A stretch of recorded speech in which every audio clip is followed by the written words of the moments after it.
আসসালামু আলাইকুম, কেমন আছেন সবাই? আশা করি সবাই ভালো আছেন। তো সকাল সকাল উঠেই আমি যা করি, এই যে কালকের বাসি তরকারি ছিল, ডাল ছিল, এগুলাকে গরম করে নিলাম। তারপর আজকে তৈরি হবে মিষ্টি আলুর খিচুড়ি। মিষ্টি আলুর খিচুড়ি অনেক ভালো লাগে।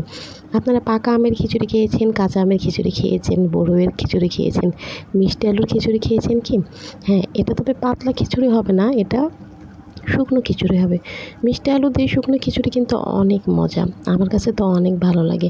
আসলে আমার কাছে সবই ভালো লাগে, কারণ আমি এগুলো রান্না করি। রান্না করলে তো খেতেই হবে, তাই না? মিষ্টি আলুর খিচুড়ি কেউ খেয়েছেন কি না অবশ্যই কমেন্টে জানাবেন। এই ধরনের মিষ্টি আলুগুলো আমরা প্রায় সিদ্ধ করে খাই। আর ছোটোবেলায় মিষ্টি আলু যখন দাম কম ছিল, তখন আম্মু কী করতো, মিষ্টি আলু সিদ্ধ করে আটা দিয়ে রুটি বানিয়ে তারপর আমাদের দিত। আর সেই রুটি বা পরোটা খেতে এত ভালো লাগতো যে কী বলবো। ছোটোবেলাগুলো অনেক মিস করি, আম্মুকে অনেক মিস করি। এখন আর চাইলেও অনেক কিছু হয় না।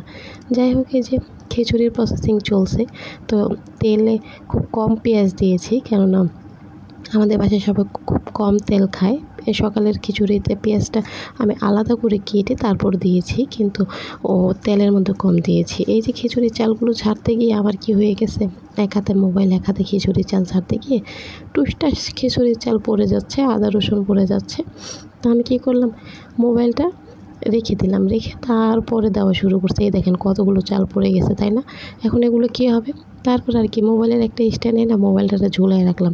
যেহেতু লবণ, হলুদ, মরিচ সব কিছুই দিতে হবে, তো চলেন জলদি দেওয়া যাক। আর খিচুড়ি রান্না কী শেখাবো? আপনারা তো খুব সুন্দর খিচুড়ি রান্না করতে পারেন, আমাকে আবার শেখাতে হবে? আমি আসলে কী করব খুঁজে পাই না, সেই জন্য আপনাদের সাথে বোরিং ভিডিওগুলো শেয়ার করি। আর আপনারা এত দূর পর্যন্ত কেউ দেখেন না, সেটাও আমি জানি, তাও আমি ভিডিও দিই। কেন ভিডিও দিই জানি না, আমার অনেক ভালো লাগে ভিডিও দিতে। যাই হোক, খিচুড়ির মধ্যে আমি তো খিচুড়ির মধ্যে শুকনো কাঁচামরিচ দিতেই ভুলে গেছি। যাই হোক, আমি কিন্তু কাঁচামরিচ আর পরে দেই নাই। ওই শুকনো মরিচ যে কয়েকটা ছিল, সেই কয়েকটাই কাঁচামরিচ দিতে ভুলে গেলাম। এই ভিডিও না দেখলে অবশ্য বুঝতেই পারতাম না যে কাঁচামরিচ দিতে ভুলে গেছি। এখন কি হবে? এখন তো আমার খিচুড়ি রান্না করা শেষ। এখন আমি কাঁচামরিচ কীভাবে দেবো? যাই হোক, কাঁচামরিচের দরকার নেই, সামান্য একটু গুঁড়ো মরিচ দিয়েছি, তাতেই চলবে। কিন্তু কাঁচামরিচ না দিলে কি আর খিচুড়ি চলবে? আল্লাহ জানে আজকে খিচুড়ি কী অবস্থা। এখন অবশ্য খিচুড়ি খাই নাই, খেয়ে যে রিভিউ দেবো সেই হয় নাই। এখন আর সকাল 7টা বাজে। তো খিচুড়ি খাওয়ার আগে চলে আসলাম আপনাদের কাছে খিচুড়ির রেসিপি শেয়ার করতে, তখন দেখি আমি কাঁচামরিচ দিই নাই। যাই হোক, আপনারা আর কি ক্ষমা সুন্দর দৃষ্টিতে দেখবেন। পরবর্তীতে খিচুড়ি খেয়ে আবার রিভিউ দেবনি। আর এই যে গরম পানি দিয়ে দিলাম। গরম পানি দিলে হয় কি, খিচুড়িটা দ্রুত সিদ্ধ হয়ে যায় আর খেতেও ভালো লাগে। যেহেতু আমরা একটু মরিচটা বেশি খাই, সেহেতু আরও কিছু কাঁচামরিচ অ্যাড করার প্রয়োজন ছিল। যাই হোক, মনে না থাকলে আর কী করার।